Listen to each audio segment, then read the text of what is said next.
Hey guys, it's Ryan, and this week it's another top 5, and this time it's Warbands. I've wanted to make this one for a while, but I wanted it to have more of a what is a warband and how classifications are kinda silly. Really poke at them and ramble how about it's odd that a taiga creature, an Iduros, and a bear are all the same type of trooper. And really, I just wanted to dunk on Steel Phalanx and call them fake warbands. Myrmidons are just medium infantry with anger issues, and Phoenix is just a bad Black Friar. Anyway, this top 5 is going to be structured a little differently, and we're going to start with an honourable mention, then talk about how it's a great warband, and then we're going to continue with the top 5 and talk about how each one exemplifies and goes beyond this baseline to make a really good piece. For the sake of diversity, I will be grouping up some profiles together because I think that's fair, because warbands, more than tags and heavy infantry, tend to fall into similar profiles within factions. Bears and dogs are very similar, and some of the Steel Phalanx heroes are just basically tweaks on 2 wounds, arm 3, min -6 and a decent gun. So let's get started, but before that, please remember to like and subscribe and comment for more. So Galwegians/Varangians are what I consider to be the gatekeepers to the best warbands. That is not to say that if they're not on the list, they're worse than Galwegians. No, it's more like McCall's Warlocks and some other warband characters are better than these guys, but I'd consider them side grades compared to actual ones on the list. As to why Varangians and Galwegians are lumped together, well, it's basically the same unit with slightly different weapon profiles, and the Varangian is regular. They both are berserking on 24s, they're dogged with APCCWs, and they have templates. So what are the qualities I'm looking for in this top 5 and that these guys exemplify? Simply, the ability to shape the battlefield in your favour, the ability to trade effectively into other units, order effectiveness, and survivability. So how do the gatekeepers do these things? Well, starting with effectively trading, they do that in a couple of different ways. It's mostly smoke and close combat, but we also have the ever important chain rifle / change Colt and pistol fork. Varangians have actual burst with SMGs, which is much better. We can take rifles and boarding shotguns on the Galwegians, but I think that raises their cost just a little bit too much. And I think cost plays a part in effectively trading, but it's only a factor if the priority is the unit coming out alive or in advantageous position. Trading comes in best when you can throw a dilemma at your opponent, and that's where the fork comes in. If your opponent dodges in anticipation of a template, you throw burst at him. If he shoots you, well, you template him to get the win through. Whatever is better for you in that situation. You have the options. Alternatively, you can berserk to trade. What's that, I ask? Well, this is a top 5 Warman video, and if you don't know what that is, then oh my sweet summer child, you've managed to avoid bears. Berserk is one of the few ways to force a regular roll in the game. You double move and make a CC attack. No matter what your opponent does, you are making that CC roll unopposed, and with usually a CC above 20, you can't fail and you're likely to crit. This means that Galwegians can throw themselves at a fat, expensive, no CC heavy infantry and watch it lose some wounds to a much cheaper unit. You are now likely to take wounds as back since this is 2 normal rolls against each other, so try to do this when it's really advantageous to you and you don't care about losing the unit. But if you can, try not to do it in vain. We can hit again once we live, which is the part why survivability also matters. So survivability for a warband can be measured in a few ways. Number of wounds, ability to not be hit, and not being there to get hit. The Galwegian and Varangians do it in the form of dogged, a second if temporary wound state, Fizz 14, and smoke grenades that help us, like in the scenario we just mentioned with Berserk. We can use dogged to keep on trucking to finish the job. Fizz 14 allows us to dodge pretty consistently, and smoke grenades with even better odds. Really though, the big thing is dogged. It's why these guys are the benchmark over McCalls or Morlacks, because they can engage in face-to-face rolls, but a loss just renders them unconscious or dead in a single failed wound, whereas Galwegians can go a little further. Survivability is big because if your warband dies before doing damage, you've wasted orders moving into position to do nothing.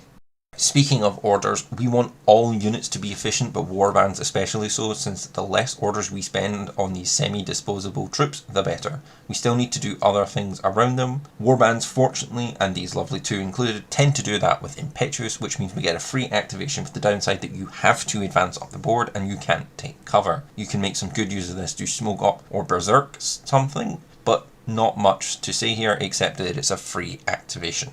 Shaping the battlefield sounds overblown and faffy, but really it just means making their presence known, and skirmishers and ARO PCs do this a lot, but warbands are also pretty good at it too. Think about it, someone plops down 1, you're going to pay attention to that lane and make sure it doesn't kill anything important. Galwegians do it with smoke, templating, and corner guarding as well, making it far more dangerous for your opponent's approach in their turn, creating a 10-inch FU zone to your opponent. Galwegians and Varangians do get a little extra bonus for the dogged since they can keep going when they need to do something like smoke for someone else or guard a lane. So Galwegians and Varangian guards cover each aspect of what a warband needs to do fairly well. As such, they are a good benchmark and gateway into the fantastic warband club. Taiga creatures are number 5 was a tricky one because I'll be honest, the Varangian Guard, Liang Kai, or the Datarazis could have been number 5, but the Taiga gets it for a few reasons. Well, one, it's availability 8 or 4 in Savasti or Combined Army, which is wild, but let's look at the stats for really why. Well, it's 6-4 move, Fizz 13, CC 21, and Silhouette 1. It also rocks Berserk, Dodge +3, +2 inches, 6 Sense, and Impetuous. What that essentially means is it's a smaller, frailer Galwegian, but what it loses in raw survivability, it gains in the ability to essentially use all partial cover from barriers, which it wouldn't get to use anyway, to hide itself as full cover. I personally prefer the dogged, but I think it's a worthwhile trade. The Taiga also dodges on 16s all the time thanks to 6 Sense, which I think is far better than smoke since MSV doesn't counter it. It also means that you can throw them into mines and, well, since it's always dodging on 16s, which from my experience with Teutonic Knights is fantastic and can really set you up nicely to move around corners unharmed. In regards to order efficiency, it's pretty good compared to our Gauls and our Varangians, thanks to Impetuous Dodge 16 with 4-inch movement, which means it won't get slowed down on the charge. But the big bonus here is that it's as fast as bikes and tags with that 6-4 movement. So if you're lucky, your first activation can get you nearly to the midline. Not only that, you get a 10-inch Berserk and move dodge, so you can set up and take out any target basically on the same plane as the Taiga. This also means it effectively trades pretty well, but not as well as Galwegians and Varangians, but thanks to 6 Sense, nothing gets by it, which I think is worth more since it moves it from an angry, aggressive warband, which it can do fairly well, to a defensive warband. As a corner guard, you only need to put 1 wound into it, but at the same time, the entire time you're in its zone of control, it's also moving closer with dodging to get into a good position to hit you eventually with its CCW. It's not the best in melee, but it also has a chain call to do damage. This helps shape the board as a defensive piece rather than an offensive piece, smoking up the area. So if you advance it alongside a skirmisher, it can hold a taken objective and can delay the opponent fairly well. For a basic profile, you get a lot for 7 points, which is why it's my number 5. Iduros is my number 4, and honestly, it's one of the many reasons I nearly started Steel Phalanx. And he will be my current Defernsen model, because Templars seem like they would want to be sort of like a left troopers. Anyway, many Steel Phalanx players say he's one of the best units, and got a major glow up last year. Although when you look at his profile, you probably think he's heavy infantry more than a warband, and I agree, but at the same time, he's pretty good at being a warband. He's expensive though at 42 points, but he does get 2 structure, CC 23, BS 13, Fizz 13, and Whip 14. He's Arm 3, BTS 6, Specialist, Martial Arts 4, CC Doer, with min -6 shooter who can link with stealth and NCO. Just absolutely jam-packed. Only a Mark 12. Only. It's a warband shooter staple. Burst 2, Nanopulsar, Eclipse Grenade, Heavy Pistol, DACCW, and well, what else doesn't he have? Just like if I had a knight like this in military orders, I would use him a lot. I'd probably take him over the NCO Teutonic, the Knight of Justice, and Knight of Santiago Spitfire easily. Okay, he's great, but is he good by a warband standard? Yes, of course, that's why he's here, but let's look at his ability to trade to start with. His gun fights really well thanks to min -6 and BS 13 base, and maybe one of the best shooting warbands. Once he closes the gap, he's got a really good fork with that heavy pistol and a burst 2 nanopulsar. So he can heavy pistol you if you dodge, or nanopulsar if you shoot him, which is less effective since that he has that min -6 and second structure. If you make it to melee, you will enjoy hitting your opponent with a damage 16 DACCW. No Berserk, but he makes up for that in a lot of other ways. And that dovetails nicely into survivability with 2 wounds and min -6, and arm 3, that's pretty good. Hard for many things to take head on, and he can use that to win gunfights pretty well as mentioned. And he has Eclipse Grenades. This means he can get out of anything on a 16 since nothing stops that, and basically shapes the battlefield much better than regular smoke. So that's 3 of the 4 covered. Finally, and one of the better aspects of him, is his order effectiveness. Now bearing in mind he's usually in a fire team, but I'd say that's optional as a 6-2 min -6 impetuous is really nice. But he's also got NCO, which is fantastic. So that's 3 orders to get him basically up the board and bully things, which is great order efficiency. And while this is a list rating things as solo pieces, he can drag a fire team up the board as well. Fantastic, hard to hit warband leader and soloist. The wannabe Achilles is number 4 for a reason. Number 3 is the Navarro sisters, and to be honest it's cheeky to put them both together, but I'd rather one slot for a hack warband over 2. Just for that diversity and that they both sit around 3rd best. Why? Well, the stats are pretty much the same with the 6-4 move thanks to bike, CC22 with some really good skills, min -3 and dogged. Finally some bike warbands and some of the best. So why number 3? Each one has the ability to trade very well with other units. Zamiria has a 14-inch Berserk with one of the best CCWs in the game, the EM CCW, which is AP plus DA against your BTS. That will take out most heavy infantry, and she can go dogged if she gets shot, which limits her life, but she does have min -3 and smoke too, so she can get there for the trade. Her sister doesn't have Berserk, but she does have a hell of a 4. When she makes it within 8 inches, she gives you the choice. Eat 2 flamethrowers and shoot or dodge and be shot 4 times with a breaker pistol. Move over a while, Bill, we've got the real Pistolier of Infinity. Now once we get into melee, Zemira's got Berserk, which is nice with EM, which can lead to other Berserks with impunity. Zulka is where it gets wild. She has CAC 22 and CC +1 burst with an explosives close combat weapon. That can degrade fairly quickly thanks to no CC skills, kinda like the Nomura where it's not true specialist, but it will do fantastic in CC. Oh, and we're not done yet. Thanks to an older but still valid FAQ, Burst Stack, so yeah, that Burst 4 breaker pistol is also in melee at CC 22. Even with only damage 12 AP against BTS, you're gonna win that face-to-face roll and you're probably doing a wound. Okay, so both are good at trading. What about survivability? They're pretty par for the course compared to the Galwegians, but they do get smoke and extra dodge and smoke grenade launchers. What that means is they can dodge for a total of about 12 inches, or they can smoke on 16s or 11 or 12s out to 24 inches, which means they can probably get where they need to go. Order efficiency is like the Taiga, but better. It's impetuous and a 14-inch move by default, which means they can get to the midline in 1 order, and the enemy drop zone in 2, so pretty effective. Finally is the ability to shape the field. I mean, it's pretty evident with the massive threat range and smoke. It's a silhouette 4, smoke, min -3, and some downright brutal melee. I'm definitely going to react and plan accordingly to that. Great set of warband bikers, and now on to 2 of the best warbands, and I think we know what they are, it's just whatever the order is. Oh, the upset. The Bears are at number 2. We all know why I've done what I've done, and I'll talk about it in a minute, but first let's talk about Bears and McMurrah and why they're great. Also, this is the irregular bear, not regular, since the irregular bear is generally considered better. The bear and McMurrah are very similar and fit into the game under a term I've heard called super heavy warbands, and it's pretty apt. Both are silhouette 6, 2 wound, smoke throwing, melee and close range powerhouses that can just tear through things with Berserk and damage 18 CCWs. McMurrah has a better one with AP plus DA, and the bear has a trench hammer, which is DA, and has an AP CCW as well. Finally, they both have total immunity and vulnerability viral, and importantly, movement skills. So let's talk about them.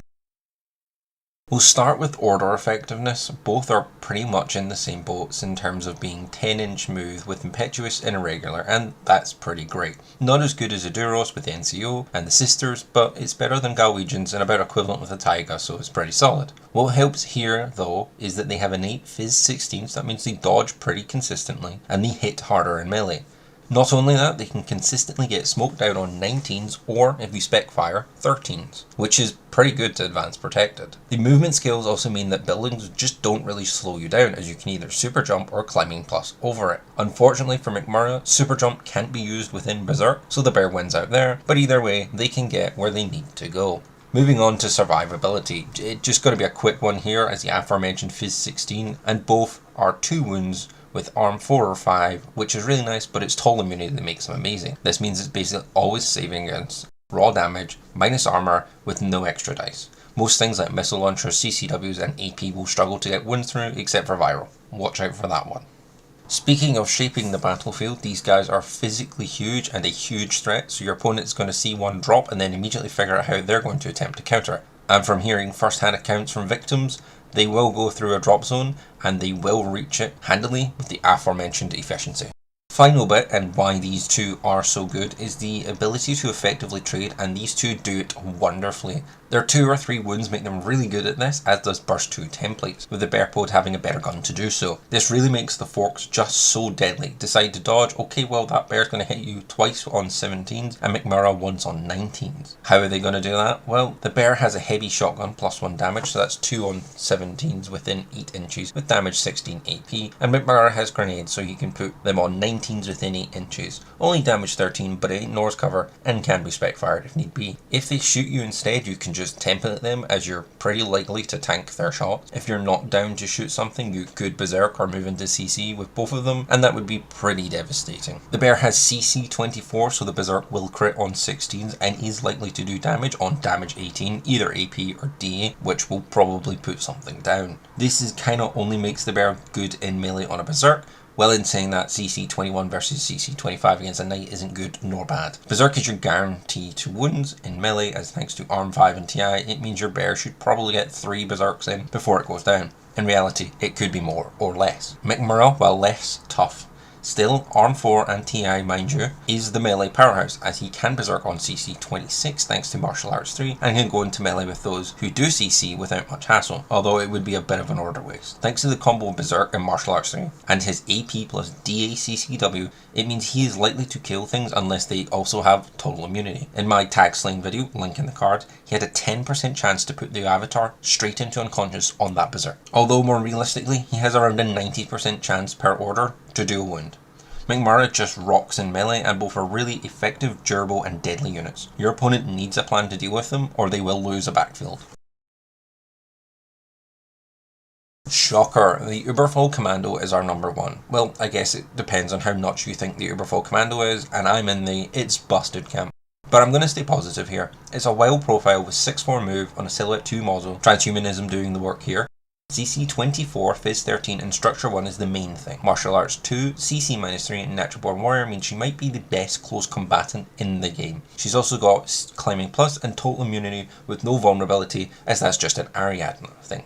She's basically a Shadowrunner, not a werewolf. She also has her Pupniks, which are also wild, but I'll get to them in a minute, because on her own she's pretty good. So let's start with order effectiveness. Like our number 2, 3 and 5, she is impetuous and irregular, which is pretty effective at getting into the midfield and across the board. Additionally, with Climbing Plus allows her to get anywhere she needs to, and her Pupniks can follow, keeping the pack close. She won't dodge far herself, but her Pupniks will on 19s, and she herself will drop Eclipse Smoke on 16s, which is pretty nice. Now let's talk about those Pupniks and survivability. In terms of raw survivability on the Chimera, there isn't much to look at. She's Arm 1, Structure 1, and a Sectorial with good engineer. She's also total immune, but unlike the bears, is kind of brittle and lacks the high armor that makes total immunity so good at adding durability.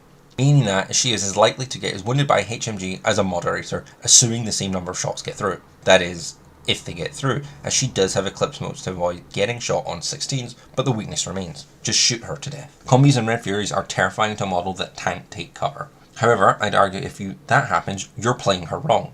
She's more like Galwegians and Taiga creatures in survivability in that you're smoking out or of face-to-face rolls, or you're pre-smoking a tough lane. Being Silhouette 2 means you can hide, and Climbing Plus means better and safer routes. Overall, the total immunity is actually to make melee against her pointless, since it relies on more wound dice over more burst. The real survivability though is in the Pupniks, who can do all the melee for her and just act as arbalative wounds, with her only stepping in when something won't die to burst 3 CC 19 DA CCWs. Let's actually move on and talk about the trading, as it also feeds into why she just won't die.